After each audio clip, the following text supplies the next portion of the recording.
Olá, bem-vindo novamente ao nosso podcast, o Mindset. Hoje estamos aqui outra vez para falar um bocadinho sobre empreendedorismo, neste caso empreendedorismo jovem, de jovens para outros jovens, e hoje temos aqui o nosso convidado, o Francisco Ortigão. Obrigada por estares aqui. Boa tarde, obrigado pelo convite. E eu queria também apresentar um bocadinho o Francisco. Portanto, o Francisco é daqui do Porto, licenciou-se em Gestão e depois continuou o seu percurso com mestrado na área de Gestão desportiva.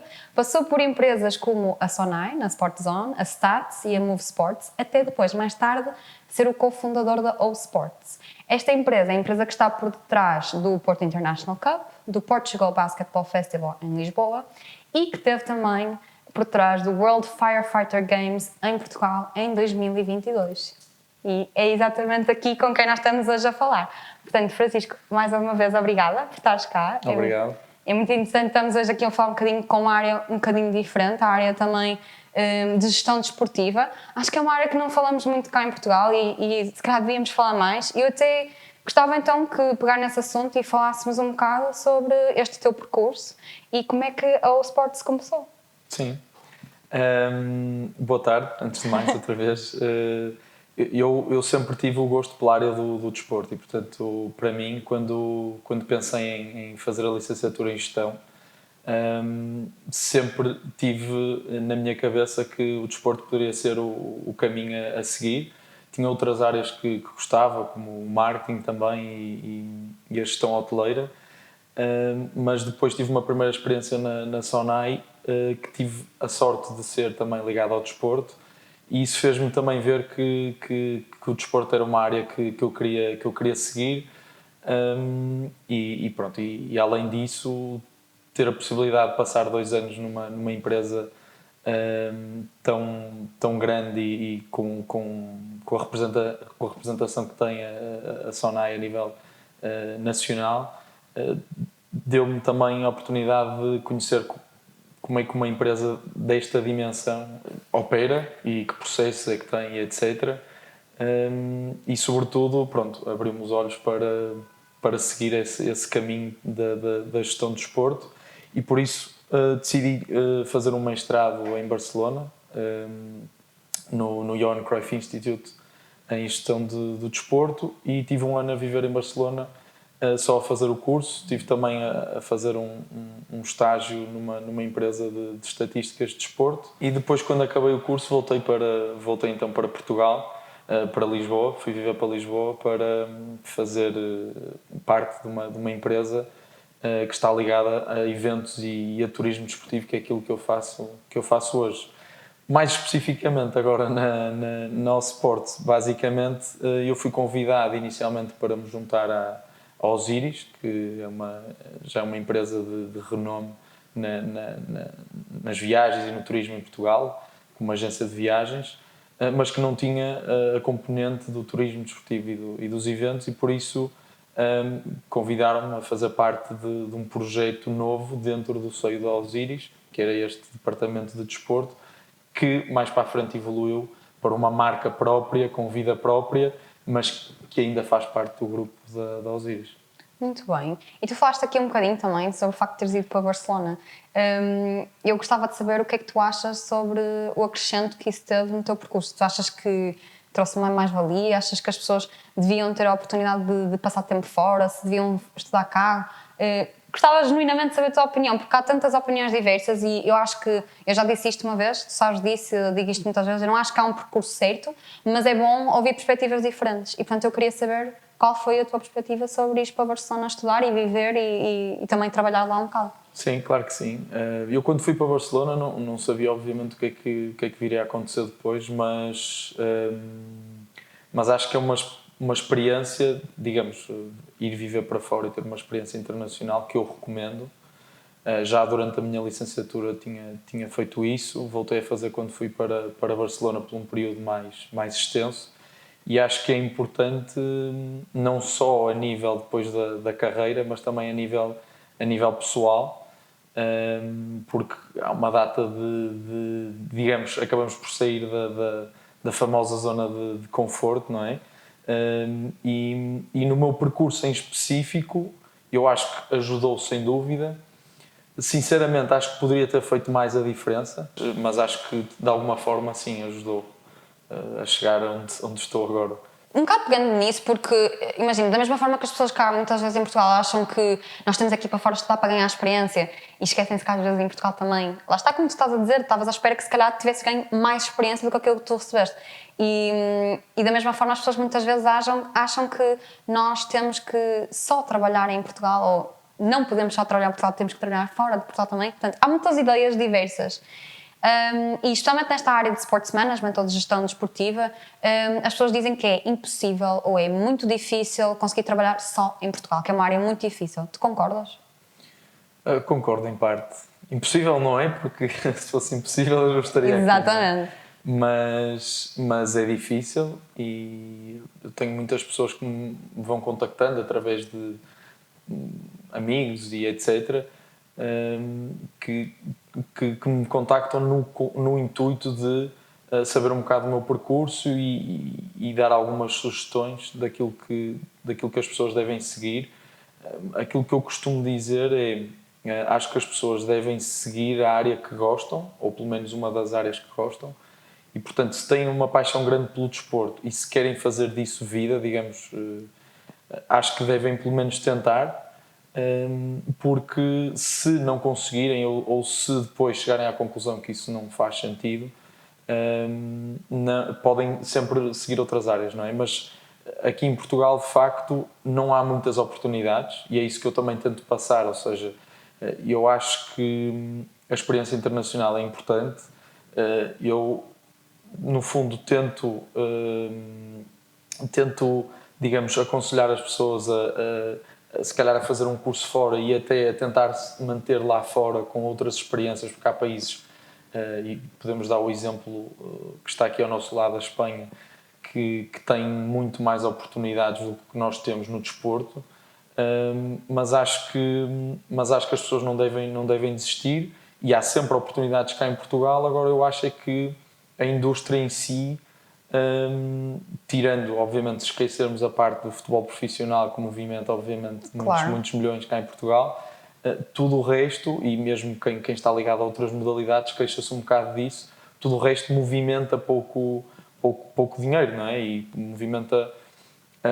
poucas oportunidades por causa disso também. Por causa disso movimenta poucas oportunidades e muitas das pessoas também que eu conheço e que certamente tu conheces, que estão ligadas a clubes, que estão ligadas a federações e esse tipo de associações desportivas, acabam por muitas vezes fazer isso por gosto, pelo gosto que têm pelo desporto, e muitas vezes isso é até uma segunda vida que as pessoas têm além do primeiro trabalho.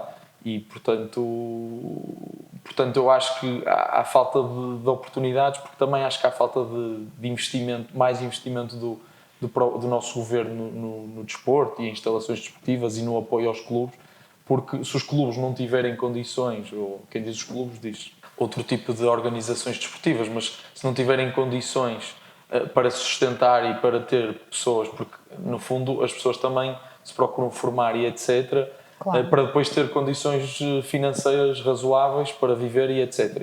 E os clubes, para ter pessoas profissionais e capazes, também têm que ter essa capacidade de atrair essas pessoas. E aquilo que eu vejo é que, pronto, algumas das organizações cá são amadoras, muito por causa disso, porque não têm capacidade também para atrair. E não só, também, por exemplo, eu acho que esta questão dos clubes esportivos, pelo menos os mais pequenos, porque clubes esportivos grandes como o Porto, Benfica, Sporting, Braga, etc., não são assim tantos quanto isso. Na verdade, até se nós começarmos a ir ao detalhe, há muitos mais clubes pequeninos, assim mais de quase pro bono, quase de trabalho secundário, como estavas a dizer, que não fazem isso pelo dinheiro, fazem isso pelo gosto. Existe muito mais e as pessoas, lá está, estão lá porque gostam do clube e porque querem dar de volta muitas vezes ao clube onde eles próprios também estiveram muitas vezes quando eram pequenos, e tem muita falta deste investimento. Mas eu gostava também de saber aqui, muitas vezes as pessoas falam muito da gestão desportiva, e eu acho que quando falamos de gestão desportiva pensamos em uma ou duas coisas, que é ou aquele gestor de topo de um clube de futebol grande, ou um team manager daquele estilo scout, etc. Mas é muito mais que isso. não é? Sim, E eu sim. queria saber o que mais, ou seja, não só eu, mas outras pessoas também devem ter essa dúvida, o quanto mais é que, quão mais abrangente é que é essa área, porque eu acredito que seja muito maior do que aquilo que as pessoas só têm a ideia, ou que... Sim, é verdade, é verdade. Por exemplo, eu quando fiz o meu mestrado em Barcelona, houve muitas semelhanças naquilo que eram, pronto, os conteúdos e as disciplinas, digamos assim, daquilo que eu tive na licenciatura em gestão, porque no fundo é uma gestão orientada a organizações desportivas. E o que é que podem ser organizações desportivas? Podem ser clubes, podem ser federações, podem ser empresas ligadas ao desporto, podem ser retalhistas no desporto, mas também podem ser empresas ligadas ao marketing desportivo, ao patrocínio desportivo, seja, é um mundo. agenciamento de jogadores. Sim, é um mundo. Acaba por, se nós pensarmos em todos os esportes que existem e o que é que cada desporto movimenta a nível de material, a nível, por exemplo, o surf, as escolas de surf, logística, exatamente, isso é tudo roupa desportiva, portanto, tudo o que esteja ligado ao desporto acaba por ser considerado gestão desportiva, porque quem trabalha no marketing para o desporto tem que perceber de desporto, portanto, uma coisa está ligada à outra e obviamente o desporto em si, cada desporto em si é muito específico naquilo que exige de quem trabalha lá e por isso é preciso ter o conhecimento sobre o desporto e etc. E portanto a gestão desportiva é muito abrangente. Isso é muito interessante e é bom saber, e acho que as próprias pessoas querem saber mais, e acho que não é falado o suficiente. As pessoas muitas vezes, infelizmente, têm preconceitos, não é? E muitas vezes nós até, as pessoas até dizem, eu sou da área de desporto, e as pessoas pensam logo, este não faz nada, ou não. Isso não é verdade. O desporto é tão importante para a saúde, o desporto é tão importante para também para a mente, e não só, por exemplo, quando nós somos mais novos e se nós ingressarmos num desporto, seja ele individual ou coletivo, nós já vamos ganhar uma certa camada de skills que outras pessoas que não ingressarem nesse desporto não vão. Eu digo isto muito porque, tanto tu como eu, nós já fomos atletas quando éramos mais novos e eu pelo menos, sempre que falo com outros atletas, ganhámos uma bagagem gigantesca de compromisso, de tempo, ou seja, time management, estarmos lá, éramos os primeiros a sair, éramos os últimos a sair, primeiros a entrar, os últimos a sair. Acho que não só isso, mas também a capacidade de fazermos coisas ao mesmo tempo, várias coisas. Portanto, há uma série de skills que quando nós começamos a ingressar num desporto desde muito novos, que nós começamos a ganhar, que depois outras pessoas que não ingressaram, seja em coletivo ou não conseguiram. E como tu também disseste, a saúde mental é muito importante. E ainda bem que agora falam mais disso. Mas eu sinto que é uma coisa que falta muito e que não se fala o suficiente ainda. Sim, eu acho que isso começa também na escola, não é? Acho que o desporto tem que estar cada vez mais enraizado nas escolas e nós temos, quem diz escolas diz também depois o passo seguinte na universidade, mas acho que nós temos bons exemplos em que, por exemplo, na Inglaterra o desporto é muito enraizado nas escolas, nos Estados Unidos nas universidades e, portanto, nós temos bons exemplos que podemos copiar, digamos assim, e acho que o desporto escolar não deve ser visto como... ou seja, deve ser um bocado visto como as outras disciplinas, ou seja, tão importante como as outras, e fala-se muito da ponderação do desporto nas notas e etc.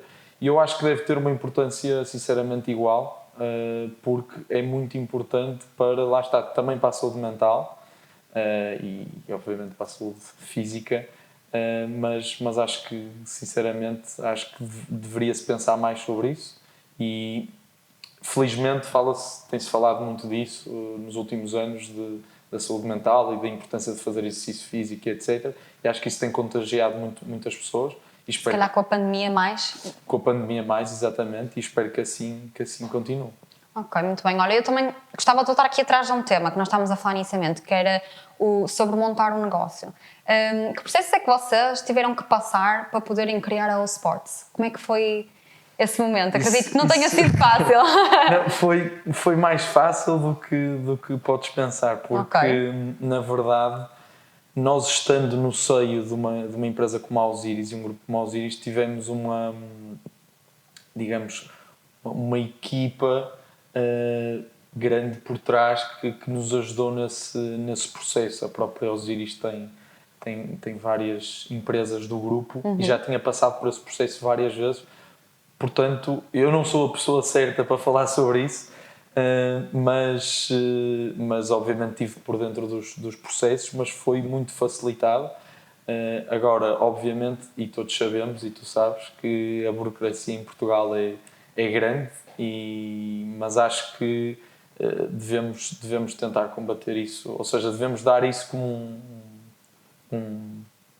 um assunto ou um Dar tema, a volta. sim, garantido, não é? Que não podemos fugir. Exato. E, portanto, e como não podemos fugir, temos que dedicar tempo a isso. E tornar-nos problem solvers, porque se nós batemos contra uma parede, nós não podemos ficar a olhar para a parede, nós temos que dar a volta ou passar por cima ou bater. Isso acontece muito na criação das empresas, ou seja, nós, digamos, se calhar no processo específico da criação da empresa não foi tão exigente como alguém que não tenha esse apoio ou esse suporte e comece, digamos, do zero, mas tivemos outros desafios, obviamente, que foram surgindo, mais a nível do negócio, mas sim. Ok, e a gestão, vocês, numa equipa jovem, vocês neste preciso momento têm uma equipa bastante jovem, não é? Eu acho que, se não estou em erro, todos vocês têm abaixo dos 35, pelo menos os que estão o core assim da Sports, não é? E tu achas que isto traz benefícios, traz inconvenientes? Genuinamente eu quero saber a tua opinião mais uma vez, porque as pessoas têm tantos preconceitos sobre isto e eu acho que nós temos mesmo que desmistificar aqui alguns, e eu gostava de saber como é que tem sido até agora, como é que tem sido esse percurso? Sim, eu acho que o percurso tem sido desafiante, mas também muito enriquecedor, acho eu. E acho que o facto de ter uma equipa jovem, eu não vejo de uma forma positiva ou negativa. Acho que as pessoas não têm que olhar para a idade.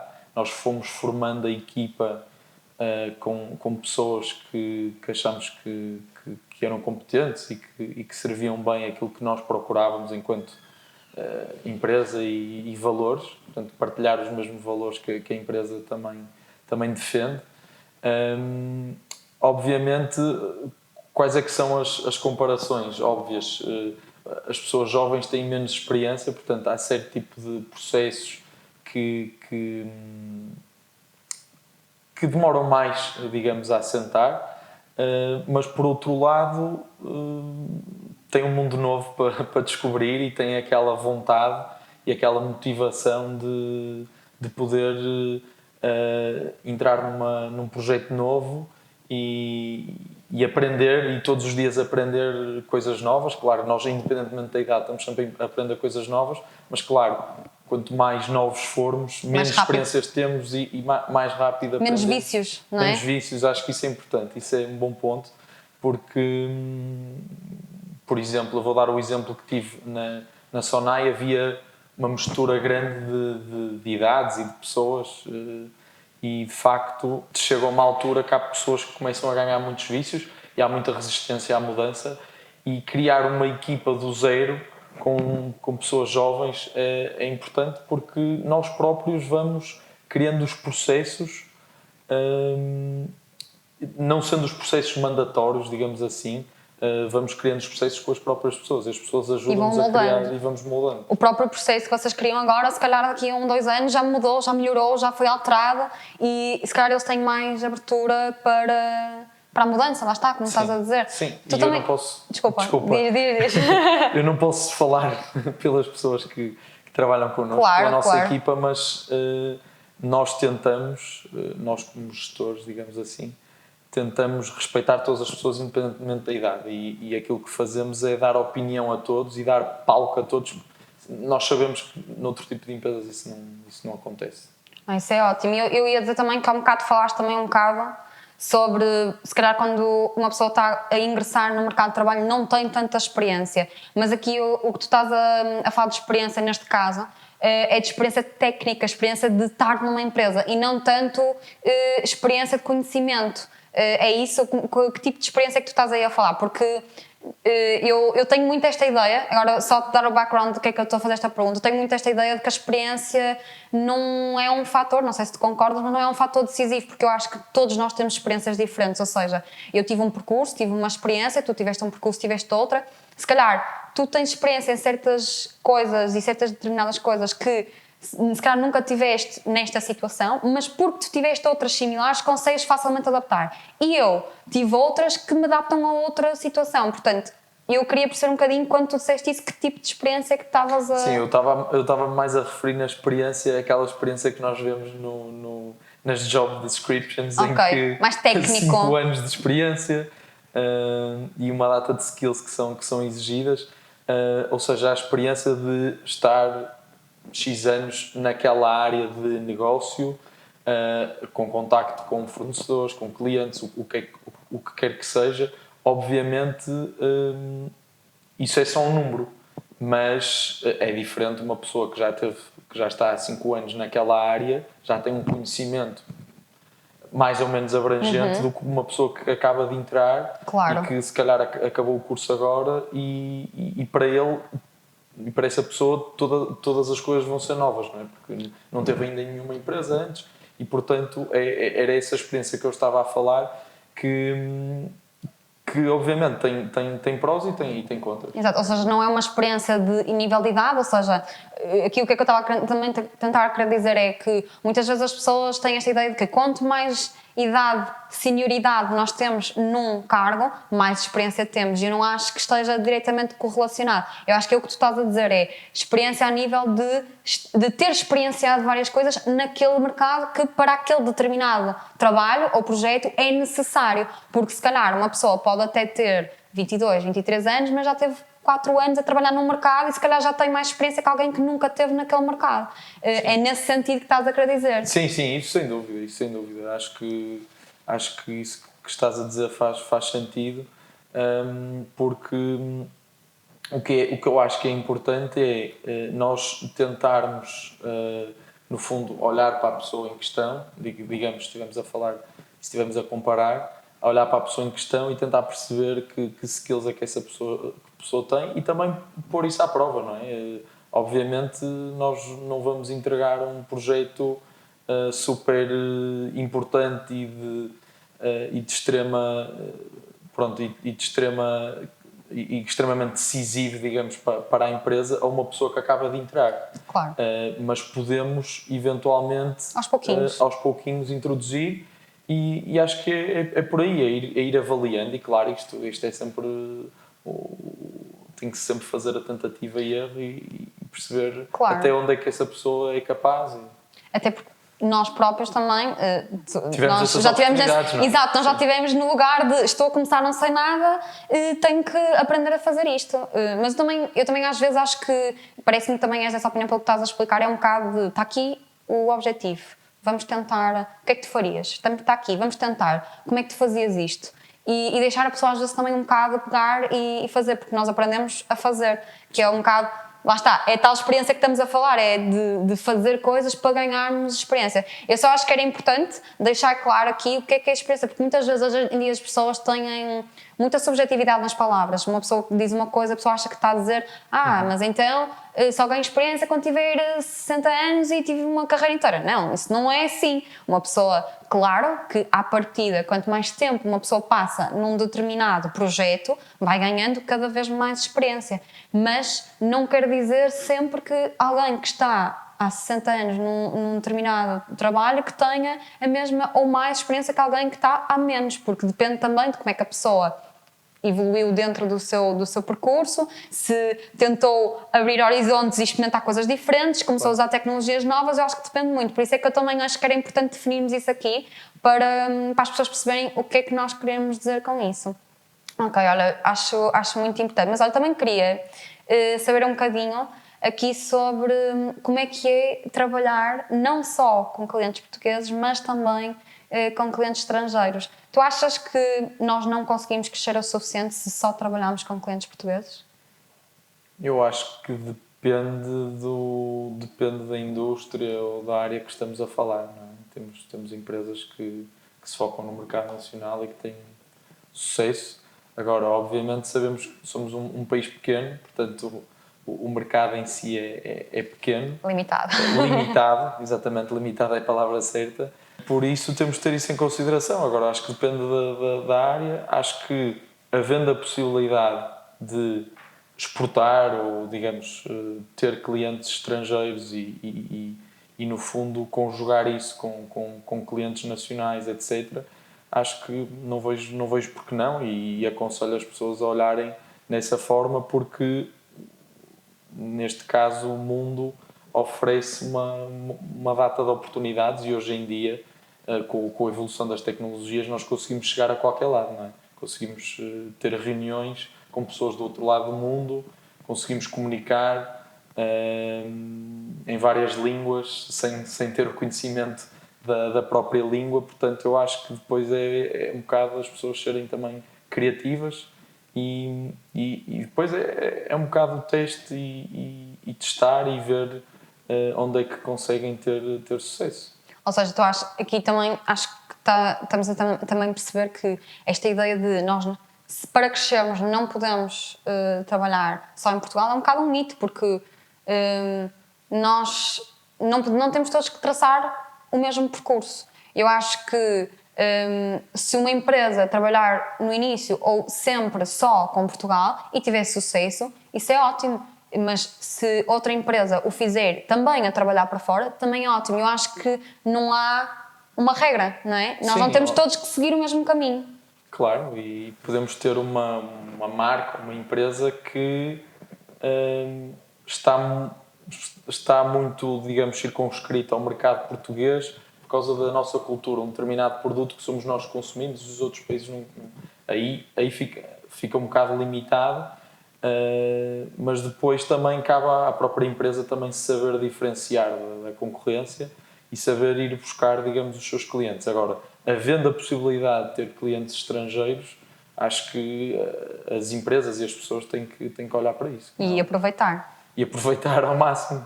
Porque eu acho que aqui também é um bocado uma questão daquilo que estavas a dizer antes, especialmente na vossa área, ou seja, como há investimento limitado, se calhar recorrer ao lá fora também traz mais investimento e ajuda também a construir coisas mais sólidas e se calhar conseguimos solidificar aqui um bocadinho também, não só a interligação, porque é ótimo, e ter outras pessoas com outras formas de trabalho, que também nos ajudam a nós a melhorar o nosso trabalho, mas também, lá está, vamos ser realistas, é necessário investimento para ter empresas, é necessário investimento para manter empresas e, portanto, ter essas pessoas a investir em projetos ou simplesmente num serviço, não é?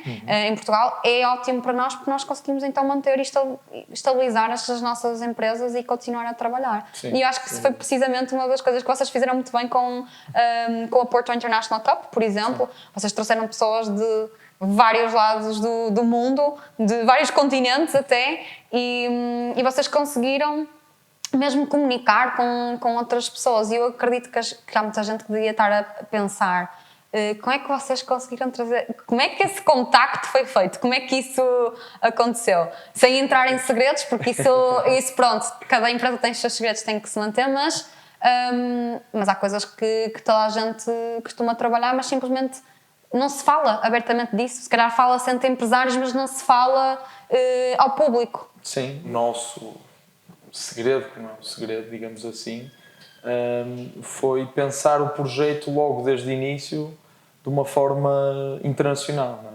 Porque acontece muito o que tu estás a dizer. Se calhar uma pessoa que cria uma determinada marca, que pensa só no mercado português e que depois, quando pensa fazer o shift para atrair clientes estrangeiros, depois cá tem que fazer uma data de alterações ao projeto, à marca e à forma como está a comunicar, que depois acaba por levar mais tempo a chegar aos objetivos. E nós, desde o início, desde que começámos a desenhar o projeto no papel, e os nossos projetos em geral, porque são quase todos internacionais, procuramos olhar para isso, ou seja, sem fronteiras, comunicamos muito em inglês, já a pensar nisso. Maioritariamente, não é? até? Sim. No caso do Porto International Cup, damos o nome em inglês já para para termos essa receptividade de qualquer pessoa no mundo que visita a nossa página ou que acabe por encontrar o nosso evento em algum lugar, consiga perceber mais facilmente do que é que se trata, não é? E portanto acho que é um bocado por aí. E tu achas que ainda existe muito estigma sobre, por exemplo, vocês serem uma equipa jovem? Isso já alguma vez reparaste em algum estigma de isto é só miúdos a fazerem isto não é sério, são miúdos? Sim, Já aconteceu? Ou... Mesmo que as pessoas não digam, nós às vezes sentimos, não é? Eu já senti isso e continuo a sentir, mas nós depois temos... Ou seja, o que eu procuro é... Isso é muito a primeira impressão, não é? E o que eu procuro é depois que as pessoas nos deem a oportunidade para nós depois provarmos e acabamos sempre a provar que depois o nosso trabalho e o resultado do nosso trabalho é de qualidade e é de confiança e que os clientes podem confiar em nós e isso é o reflexo um bocado das equipas e dos grupos que voltam a repetir viagens connosco, não é? No fundo é a relação que têm connosco. Portanto, eu diria que o mais difícil no início é convencer as pessoas de que nós somos o parceiro certo e que entregamos um trabalho e um serviço de qualidade e depois está nas nossas mãos, não é? Se nos derem essa oportunidade está nas nossas mãos e nós não podemos deixar isso, não podemos deixar fugir. Agora, já tivemos várias reuniões em que as pessoas olham para nós e de facto fazem um julgamento logo à partida e nós depois temos que tentar argumentar e usar aquilo que já fizemos no passado, ter um discurso obviamente coerente com aquilo que procuramos e depois a partir daí tentar convencer as pessoas de que nós entregamos um serviço de qualidade. E tu achas que isso aconteceu mais em Portugal ou lá fora? Ou nos dois? Em Portugal? Sim. Ou seja, lá fora não sentes tanto essa... Não. Claro que depende das culturas, mas acho que em Portugal, sobretudo, acho que... Porque repara, lá fora, quando nós estamos a falar com alguém, se nós tivermos um discurso em inglês relativamente fluido, isso já ajuda, não é? Claro. Ou seja, esta pessoa, este tipo é português, a língua que se fala em Portugal é o português, mas ele fala muito bem inglês, portanto é uma pessoa que já tem eles já dão algum crédito por causa disso, ok? E acho que é um bocado por aí. Em Portugal é diferente, não é? Nós acabamos por ser logo julgados e comparados com pessoas mais velhas, que têm mais experiência, mas não achas que isso também é uma coisa cultural? É cultural, sim. Empresarial, ou seja, não é cultural... Acho que se calhar é um bocado dos dois, mas cultural e empresarial. Eu digo isto... cultural das pessoas que depois, as pessoas que estão à frente das empresas acabam Exato. por, consciente ou inconscientemente, tomar essa posição. Exatamente, sim. Eu digo isto mais porque eu sinto exatamente a mesma coisa. Eu simplesmente não gosto de me cingir só pelas minhas experiências, gosto sempre de ouvir mais e eu digo mesmo que eu sempre que falo sempre também não, acho que é um bocado exagerado, porque ultimamente até tenho estado bastante contente, porque tenho conhecido muitas mais pessoas no círculo empresarial em que até acham o contrário, até dizem: olha, nós queremos mesmo trabalhar convosco porque vocês são jovens, dinâmicos, com ideias novas, perspectivas novas, sabem muito mais sobre este tema porque cresceram com este tema, não é? No caso aqui é o marketing digital, portanto é o acesso à internet e às redes sociais. E portanto, por acaso até tenho recentemente recebido muito disso, mas no início, quando eu estava a começar, era completamente o oposto. As pessoas... Era muito aquela ideia de vocês não têm experiência, vocês não sabem o que estão a falar e nós não fazemos uma coisa assim tão diferente do que fazíamos no início a nível da qualidade que nós entregamos. Simplesmente melhorámos os processos, melhorámos as coisas que fazemos, a maneira como tratamos as pessoas. Portanto, eu sempre senti isso muito mais em Portugal do que lá fora. Aliás, lá fora, logo nas primeiras reuniões, eu nunca senti. Eu até hoje nunca tive uma sensação seja nos Estados Unidos, nos Estados Árabes Unidos, no Reino Unido, Suécia, Alemanha, Finlândia, Canadá, posso continuar a enumerar, nunca senti isso. Não sei se tive a sorte de calhar as pessoas certas, porque sei que lá fora também há casos, há sempre outliers, há sempre casos em todo lado, mas eu sinto que empresarialmente a cultura lá fora é uma cultura se calhar um pouco mais aberta do que é cá. Eu sinto que a cultura empresarial cá, como tu disseste há um bocado e muito bem, é mais fechada. Porquê? Porque tu mencionaste aquilo de nós damos espaço aos nossos colaboradores para dar opinião e falar e sempre que eu falo com pessoas cá em Portugal, dizem-me sempre que a coisa que mais procuram em empresas é espaço para poderem opinar e falar, porque normalmente não podem. Portanto, é precisamente, lá está, esta cultura muito... Sim, eu acho que no teu caso e no teu caso específico do marketing digital, se calhar tens notado isso, porque obviamente este tema das redes sociais é um tema mais recente, não é? E que se calhar agências de marketing de outros tempos tiveram que se adaptar e tiveram que... Portanto, e vocês evoluíram com isso. Agora acho que continua a haver indústrias em que há este estigma e muitas vezes, pronto, isto sente-se nas reuniões e nos contactos pessoais que se têm com pronto, mesmo... Eu acho que mesmo como clientes, ou seja, em Portugal, se nós somos um restaurante, acho que às vezes eu sinto isso, ou seja, às vezes eu sinto que não sou tratado da mesma forma, uma pessoa mais velha, é verdade. porque se calhar a minha exigência não é tão grande, mas as pessoas que estão a servir não sabem isso, e às vezes a minha exigência pode ser superior à pessoa que está aqui ao meu lado e que é muito mais velha do que eu, e muitas vezes isso sente-se assim nestas pequenas coisas do dia a dia, e acho que isso tem que mudar, e acho que se calhar tem mudado um bocadinho porque têm surgido muitas startups e tem havido muito empreendedorismo em Portugal, e isso ajuda porque as pessoas acabam por também tentar e acabam por se rever nesta ou melhor, ser contra este hábito cultural que nós temos e tentar promover um bocado o tratamento, digamos, igual e não julgar as pessoas pela idade e etc. E, portanto, acho que o facto de haverem novas empresas e jovens empresários, acho que ajuda a isso. Não é? E eu acho que tu falaste uma coisa e nós notamos isso nas pequenas coisas. Eu vou dar outro exemplo que parece muito banal, mas que é uma realidade. A forma como nós nos vestimos.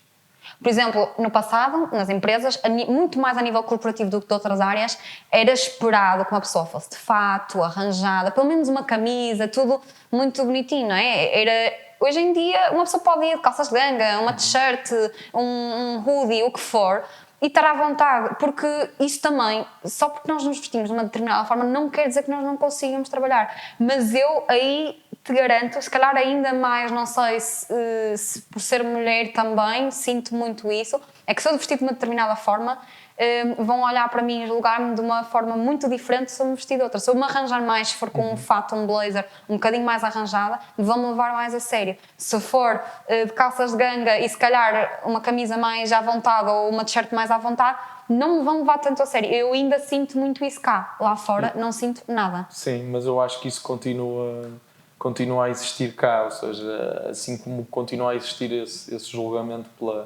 pela idade das pessoas, acho que a vestimenta e a roupa também, e nós às vezes somos, não vou dizer obrigados a vestir uma determinada peça de roupa, mas para o bem do negócio, não é? Está lá guardado, não é?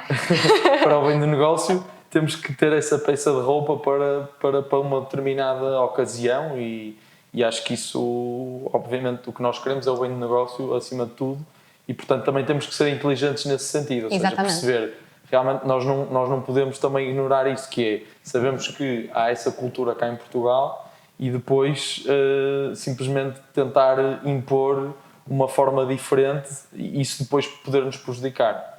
Portanto, aquilo que nós temos que fazer nessas situações é adaptar. É. E tu falaste há um bocado também sobre que hoje em dia achas que muito empreendedorismo jovem cá em Portugal trouxe estas perspectivas diferentes, muito provavelmente porque muitos desses jovens estudaram fora e depois voltaram.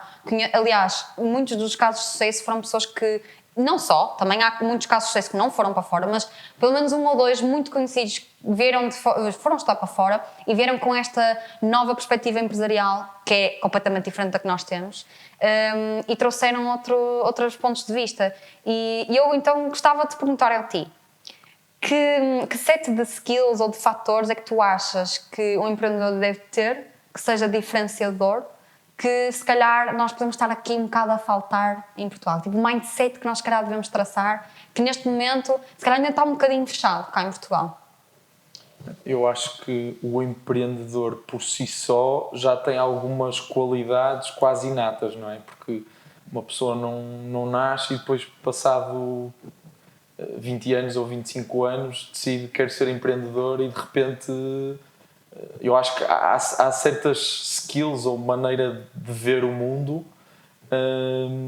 se calhar o inconformismo com algumas coisas e a vontade de fazer coisas novas, de ter projetos próprios, de essa vontade de querer fazer a diferença. Acho que isso acaba por ser um bocado quase inato às pessoas e aos empreendedores. Acho que isso é a primeira coisa. Depois, o que eu acho que o empreendedor tem que ser tem que ser versátil, tem que ser dinâmico, obviamente, e acho que é sobretudo isso. Ou seja, a própria definição de empreendedor já diz um bocado isso, não é? A pessoa tem que ser dinâmica, tem que querer mais. O empreendedor está sempre relacionado com uma coisa nova, ou seja, uma empresa, um projeto novo, e portanto é alguém que tem que ser dinâmico, senão as coisas não acontecem. Inovador. Exatamente. Também. E depois ser versátil, porque se calhar não naquela fase inicial da criação do projeto, mas depois versátil porque muitas vezes nós estamos sozinhos na tarefa e numa fase inicial não temos os recursos que outras empresas têm, que estão noutra fase de maturidade, e portanto versátil no sentido de ter a capacidade de fazer várias coisas ou ter pelo menos a capacidade e a abertura de aprender sobre vários temas, não é? Nós como empreendedores, os gestores, temos que saber um bocado de contabilidade, temos que saber um bocado de marketing, de comunicação, e quando não sabemos, de conhecer o nosso... E quando não sabemos, temos que arranjar maneira... Exatamente. Aprendemos para perceber, pelo menos. Para perceber. E, portanto, acho que essas características são... E achas que é um caminho solitário? Acho que não tem que ser. Não tem que ser. Não tem que ser... Não deve, se calhar. Ou não deve ser. Acho que nós também temos que procurar que não seja. Mesmo através das nossas relações pessoais e das pessoas que nos são próximas, não é? Que nos ajudam nas fases mais difíceis e que temos muitas dúvidas, porque isso também é a vida de um gestor e de um empreendedor. Mas depois também tentar conhecer pessoas na área que nos possam ajudar com as dúvidas que nós temos e etc. No fundo, acho que pode ser, e muitas vezes mas nós podemos contrariar e podemos evitar que seja sempre uma tarefa solitária. E os desafios que o empreendedor tem, normalmente? Muitos. Eu gostava mesmo de falar disto contigo porque eu acho que nós temos mesmo muitos. E até quero acrescentar aqui uma coisa que é, eu acho que nós vamos sempre ter, mas ainda falámos disto noutro episódio, que é, nós vamos ter um problema e também um bocado acrescentando à questão que eu estava-te a colocar, eu acho que uma das maiores características é um problem solver. Eu acho que o empreendedor nasce um problem solver. Ou não é nem nasce, já é um problem solver de raiz, porque, pelo menos na minha opinião, eu acho que um empreendedor, lá está, tem um problema e não pode olhar para aquilo de uma forma negativa. Porque se eu olhar para aquilo de uma forma negativa, eu vou entrar num espiral negativo e nunca mais vou de lá sair. E então eu tenho que olhar para isto positivo. Ok, isto aconteceu, tudo bem, como é que vamos resolver? Como é que vamos ultrapassar? E às vezes não dá para resolver, temos é que saber lidar com esse problema.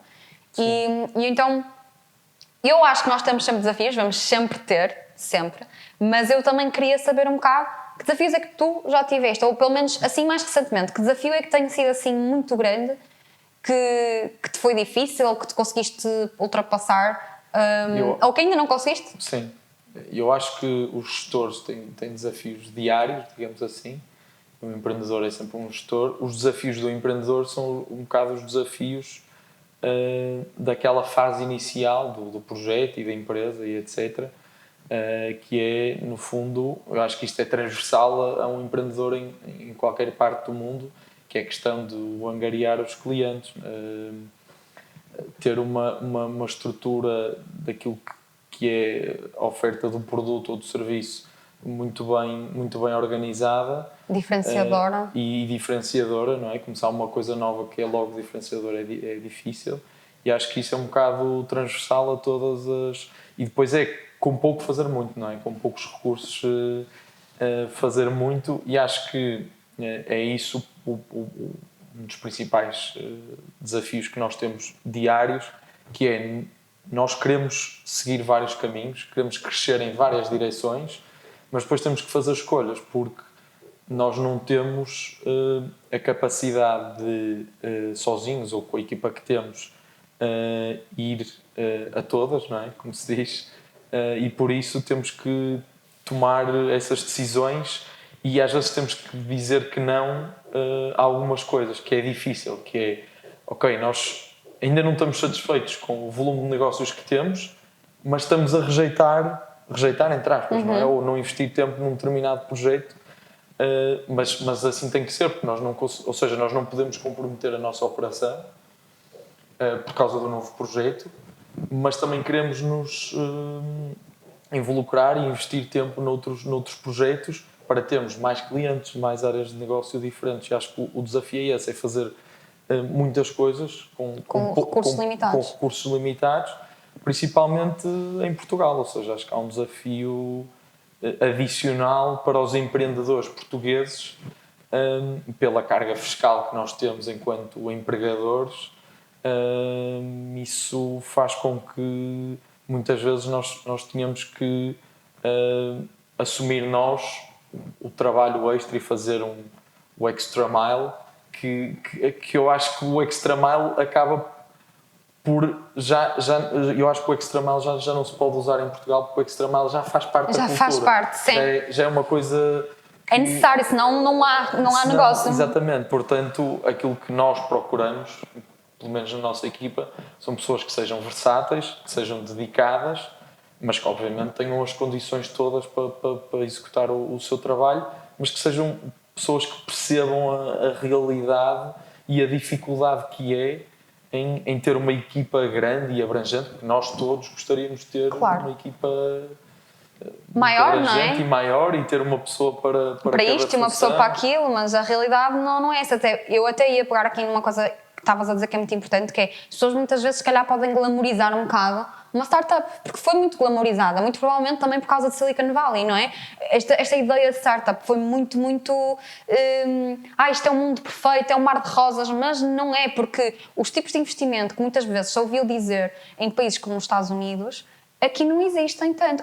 Claro que, vamos também dar aqui um passo atrás, claro que existiu, já vimos empresas cá ter esse tipo de investimentos, já vimos empresas cá que tiveram efetivamente investimentos bastante grandes, mas não é assim tão comum quanto isso, porque nós não podemos esquecer-nos que a loja de café ali, o café ali na esquina também é um negócio, o café, a mercearia pequena também é um negócio, portanto há todos os dias pequenas empresas em todo o lado no país que são pequenos negócios, e estas não têm investimentos gigantescos de raiz. Aliás, maior parte, eu até gostava de ter aqui estatísticas sobre isso, da próxima vez tenho que pesquisar isto em antemão, mas a verdade é que eu tenho a certeza que nós fomos pesquisar a estatística, a maior parte das empresas não têm esse tipo de investimentos e muitas vezes não têm estes investimentos em antemão. São coisas mais reduzidas, pelo menos cá em Portugal. Sim, eu acho que nós temos bons exemplos de empresas e startups que conseguiram rondas de investimento grandes, mas isso acho que é muito mérito das pessoas e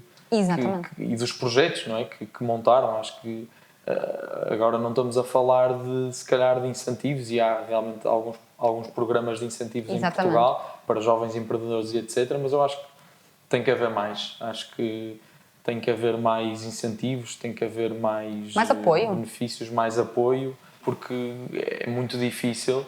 E há bocado estávamos a falar da questão de estarmos circunscritos ao mercado nacional e nós temos cada vez mais, e hoje em dia com a inflação, o poder de compra dos portugueses a baixar significa que o consumo vai ser cada vez menor. Significa que as empresas depois também vão ter dificuldades em algumas áreas e vão se ressentir, e que se não se virarem, entre aspas, para o exterior, podem entrar num ciclo vicioso, não é? Sim, e podem passar a desaparecer, digamos assim. E acho que deveria haver mais incentivos a isso e obviamente a questão dos impostos sobre os rendimentos em Portugal era algo que devia ser estruturalmente pensado e mudado, porque não permite às empresas remunerar como aquilo que nós gostaríamos e como aquilo que conseguiríamos com outras condições fazer. Sim, eu acho que há todo um sistema que existe que tem que se calhar ser muito pensado de outra forma e lá está, eu acho que uma das coisas principais é os apoios. Eu acho que eu vou dar um exemplo muito simples, que é se nós, por exemplo, formos a uma dos centros de apoio ao empregador até ao empregado também, eles próprios muitas vezes não sabem dar resposta às coisas. Isso é assustador. Eu fico a pensar, ou seja, eles são as pessoas de referência a quem nós nos devemos dirigir caso aconteça alguma coisa grave nas empresas, etc. E eles próprios muitas vezes não sabem as respostas, porque estão sempre, as leis estão em constante mudança, as coisas mudam da noite para o dia, não há informação correta ao público. Se houver às vezes informação, depois a informação está muito...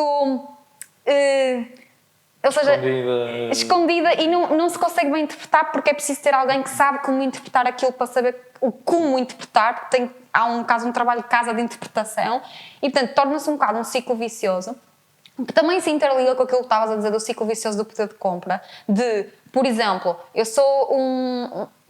eu consumo, deixo de conseguir consumir porque o meu poder de compra baixa, então se eu deixar de consumir, aquela empresa deixa de receber o que costumava receber, então se ele deixa de começar a receber menos, então ele tem que pagar, não consegue aumentar salários, então até se calhar tem que despedir pessoas.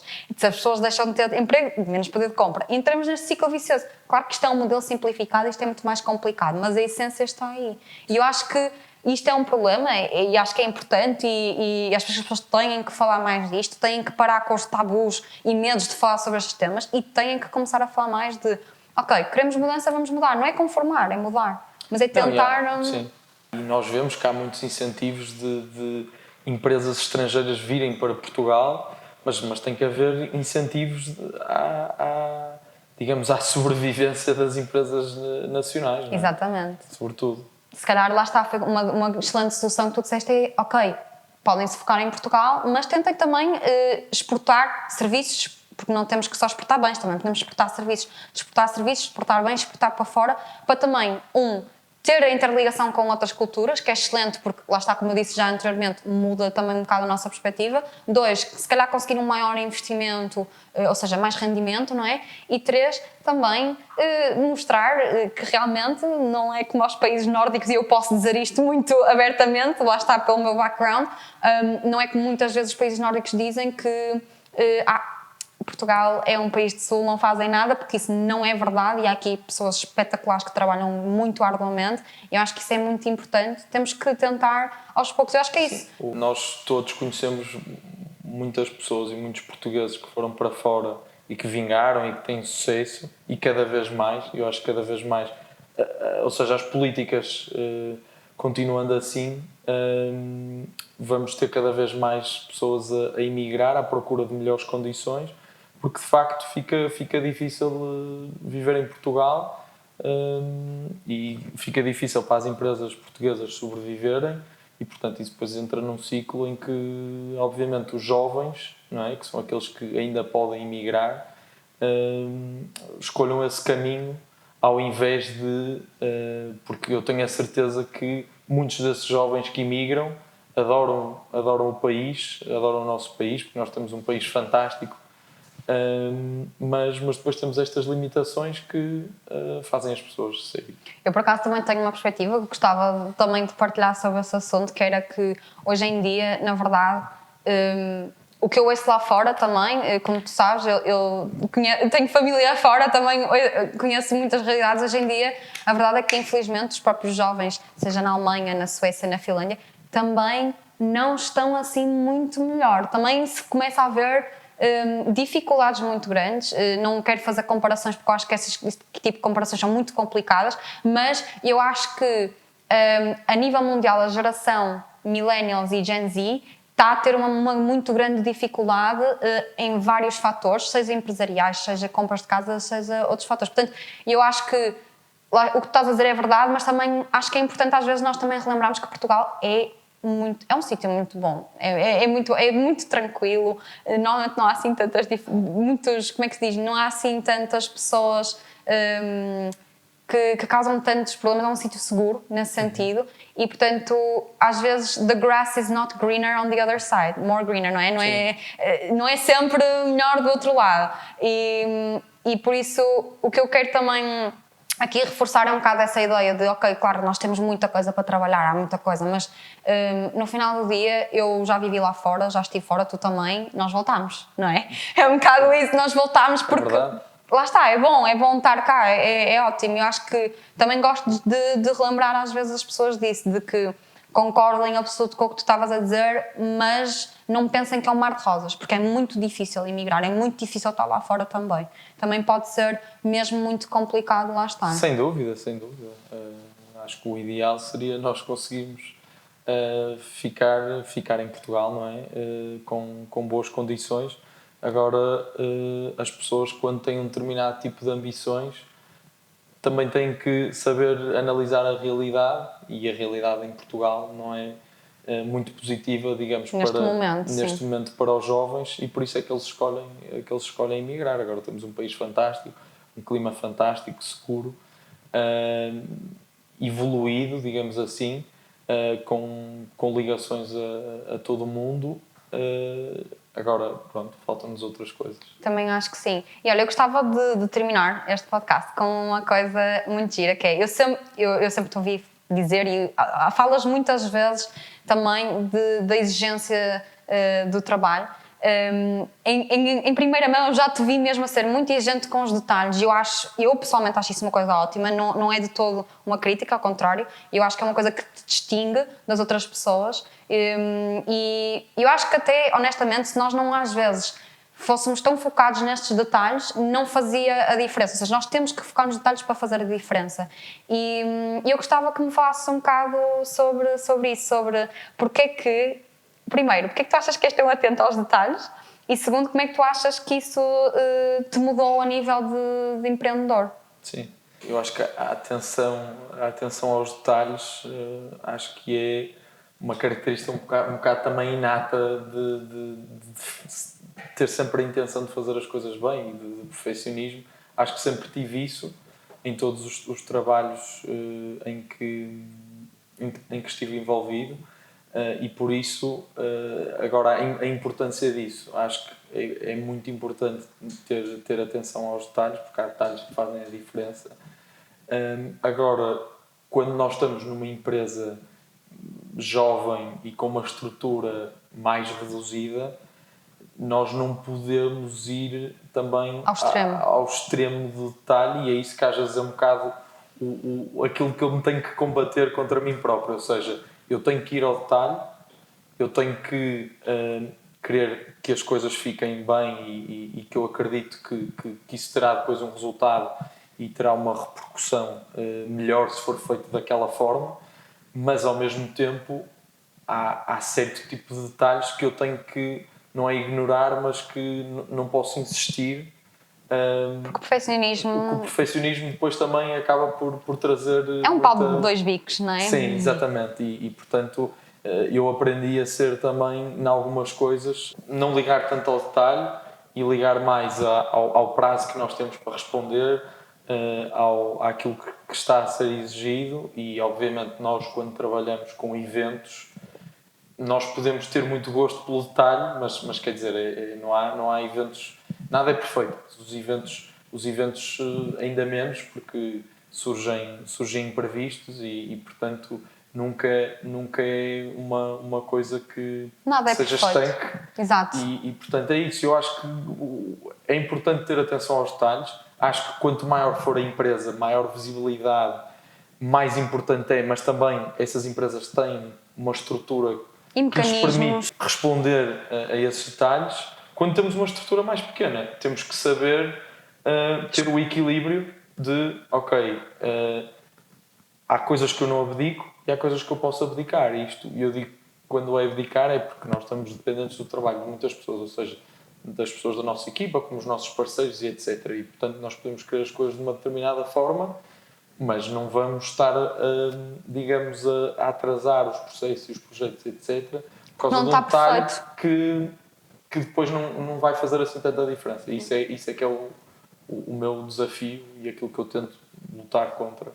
Mas eu gosto muito porque também uma das coisas que tu fazes muitas vezes e tu focas é mesmo, por exemplo, ok, não fui tanto ao detalhe desta vez porque se fosse quase que podia ser micromanaging, não é? Sim. Mas depois de acontecer a atividade, o processo, o projeto, tu sentas-te com as pessoas e tu dizes-lhes mesmo, olha, isto foi o que aconteceu, isto eu adorei, isto podia melhorar, tudo fantástico, mas há sempre sítio para onde melhorar. E eu acho que isso é capaz de ser uma excelente forma de trabalhar isto, que é, ok, nada é perfeito, temos que assumir isto, mas estas coisas correram bem e estas coisas é que podem melhorar. E a partir daí, traçar novos objetivos e traçar novos pontos, etc.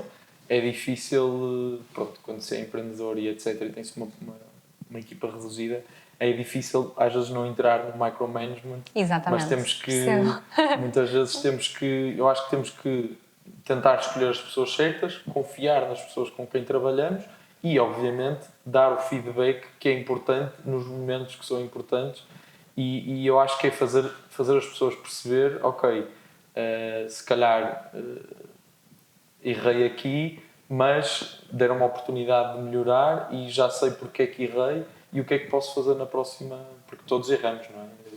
Acho que isso é uma ótima forma de acabar este episódio com uma boa mensagem de tentar sempre encontrar o equilíbrio e deixar sempre também um bocado a porta aberta a nós próprios para pensarmos, ok, nós também podemos errar, os empreendedores e as pessoas, toda a gente pode também, e portanto, mas é aprender com isso e continuar. Eu acho que temos muitas boas mensagens daqui de hoje, insights muito interessantes, numa área muito diferente daquilo que nós temos falado até agora, e por isso muito obrigada, Francisco, por estás aqui. Foi um gosto e eu espero que vocês desse lado também tenham gostado. E vemos então na próxima semana com outro episódio. Obrigada!